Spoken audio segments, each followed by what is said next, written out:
Hey there, everybody. Welcome back to the channel. I am your host, Steven, and thank you so much for tuning in. With the latest Wings compilation that just got dropped on Friday, I decided to go back into my collection and pick a McCartney album. Now, usually I pick my favorites, which is usually Flaming Pie, Flowers in the Dirt, Egypt Station, New, Band on the Run, Back to the Egg, and I do these, and I've done them to death, I think.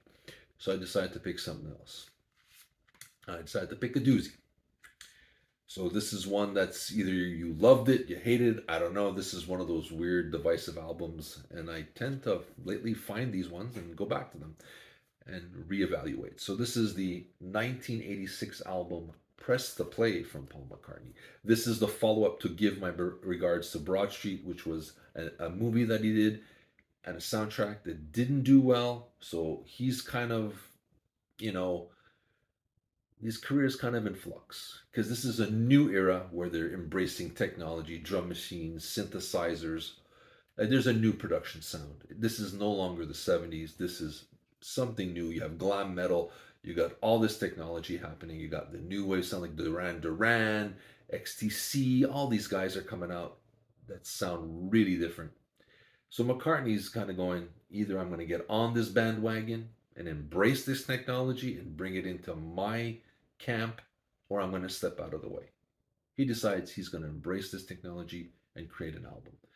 He hooks up with Eric Stewart from 10cc, hires Hugh Padgham, who's a great producer known for The Police, XTC, and Genesis, to sit behind the boards and kind of update McCartney's sound and revitalize this guy.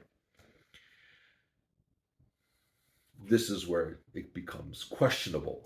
It is a modern sounding McCartney, no doubt, and it has embraced the new technology and the production values of 1986 without a doubt. What happens is I think it lost the warmth and sincerity of McCartney in the mix. Something is lost somewhere, in my opinion. Are there some standout tracks? Yeah, I would say so. I'm going to say, personally, Stranglehold, the album opener, a great mid-tempo rocker.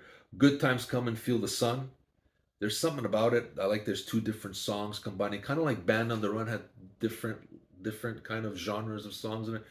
Not as good as Band on the Run, but you kind of get the gist of what that song is. He's merging two different songs to create one. Footprints is a nice little song, and Only Love Remains, I think, is a beautiful ballad, underappreciated in my opinion. The rest, I think, however absurd, is a absurd album closer.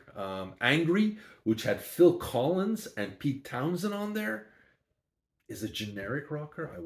I mean, although when I first got this, I love this track. This stuff McCartney rocking out. But if you go back to it now, it's kind of, it's missing something. With all that talent, it could have been so much better.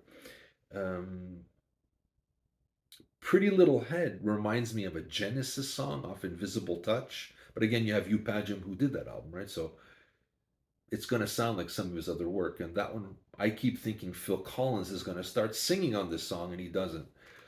Again, like I said, I took this album now at this stage as McCartney creating an experiment of he's stepping into this new musical landscape, trying to update his sound, trying to invigorate himself.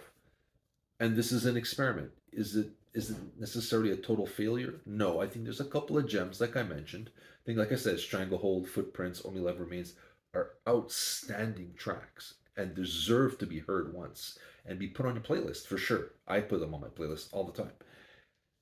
Some of the other ones, not so much, but I applaud him for trying to embrace that technology. And I think he got a better grasp of that technology on the follow up to this one in Flowers in the Dirt, where it kind of, he embraced it, brought it in, but just enough to enhance the music without taking away anything that made Paul McCartney that magical figure that we know and love. And that's my take on this album. I think it's a grand experiment that didn't live up to the expectations. But that's me. You let me know what you think of this album. Do you have this album? Have you ever heard of this album? I'd love to hear your thoughts on it. Let me know what you think. Share your thoughts with us and hit that like button, subscribe. This is Steven from the Roundtable with my reevaluation of Paul McCartney's 1986 album, Press the Play. And I'll be seeing you soon.